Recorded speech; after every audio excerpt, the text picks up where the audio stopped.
This is the Matobo reintegration camp in Rwanda, home to nearly 700 ex-armed Rwandan combatants. Most here fled to the Democratic Republic of Congo during the Rwandan genocide 15 years ago.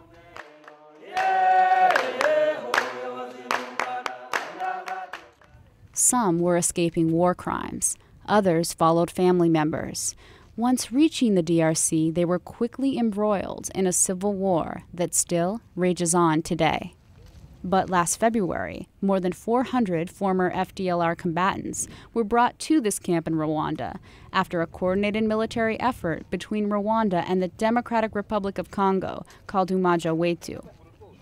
So, what is going on in Goma? Guillaume Lacaille is a senior analyst at the International Crisis Group, a nonprofit committed to resolving deadly conflict.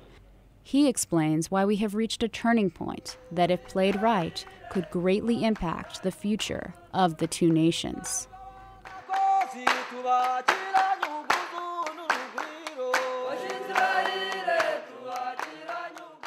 Let's start off with a synopsis of the FDLR leadership structure and sort of some of the motivations that they may have for keeping fighting in the DRC going. Okay.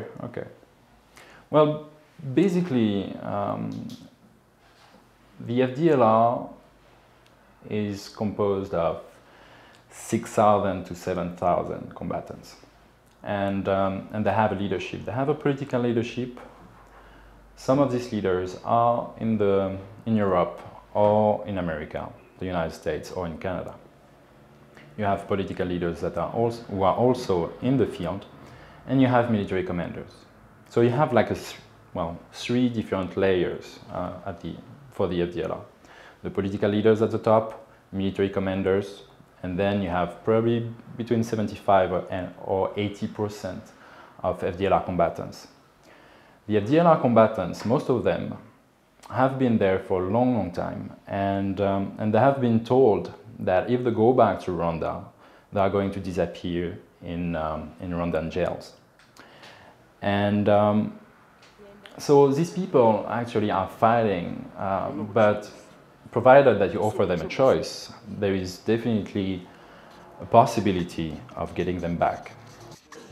What makes now, right now, a particularly important moment in this 15-year-long drawn-out saga? What's going on now that is having the greatest impact that we've seen to date? Yeah, I think there is the political context is important, because for 15 years you have had initiatives to disarm the FDLR. There had been a lack of political will to do it. Sometimes the FDLR has been used by different parties as a proxy. And it has created a situation in which everybody look at the issue and think that there is absolutely nothing to do about the FDLR. They have been here for 15 years, and it's very, very difficult to get them back. Well, there is something new going on now, which is that for the first time, the FDLR is completely isolated. Rwanda and Congo are apparently showing sign of willingness to work together to get the FDLR back to Rwanda. So that's also up to the international community to make sure that the Congolese authorities and the Rwandan authorities are going to put everything they have into this task of bringing back the FDLR combatants. Because right now, the FDLR combatants are a huge threat for the Congolese population. So there is a window of opportunity of some sort, if political will is present in Kigali and in Kinshasa. I recently went to the Matobo reintegration camp. It's on the Congolese border. And one of the things that is stressed there, sort of the fundamental aspect of reintegration, is learning that there is no difference between Hutu and Tutsi. Well, true, and it's important. And we can see where President Kagame wants to go. I mean, he's himself part of a community that represents only 15% of the Rwandans. So obviously, if all political parties have the strength of their community behind, then the Tutsis are probably never going to keep the power. And it's also good after genocide to say that, well, now we need some kind of, we need to go beyond that, because after all, we are Rwandans. So some kind of a nationalism or unionism ideology is what is promoted by Kigali. But at the same time, I would say that it matters that you are Hutu or Tutsi.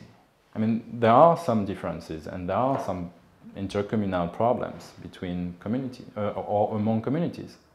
And just by imposing a view where there is no ethnic distinction is something that can be understood, but as long as you don't go into some kind of reconciliation process, that's something that you will have to address later on.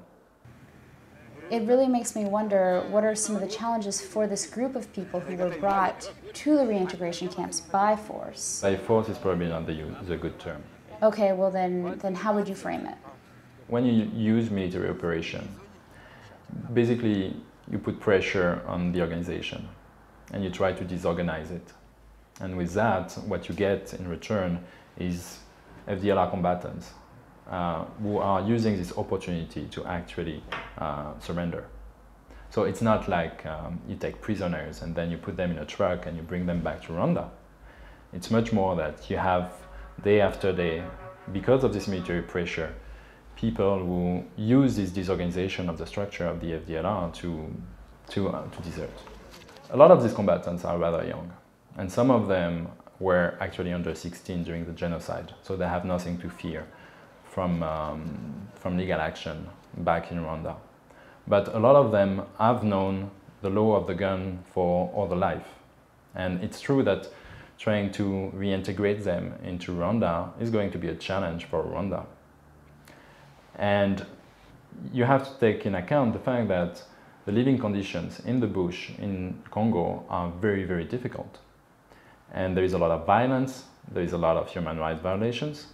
And basically you have a lot of kids that you get back who are suffering from PTSD, post-traumatic stress syndrome, who are not really able to understand the new society in which they will have to live in.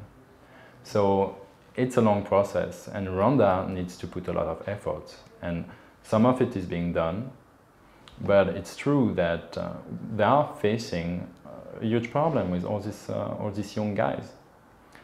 Considering also that Rwanda economically is suffering and you still have a lot of unemployment. So what are you going to do with all these kids who have no education, not a proper past, to actually give them a life? But when you talk with them, you will realize that a lot of them actually would like to have a life without violence. And specifically when they start thinking about getting children, they don't really want to raise children in the Congolese bush.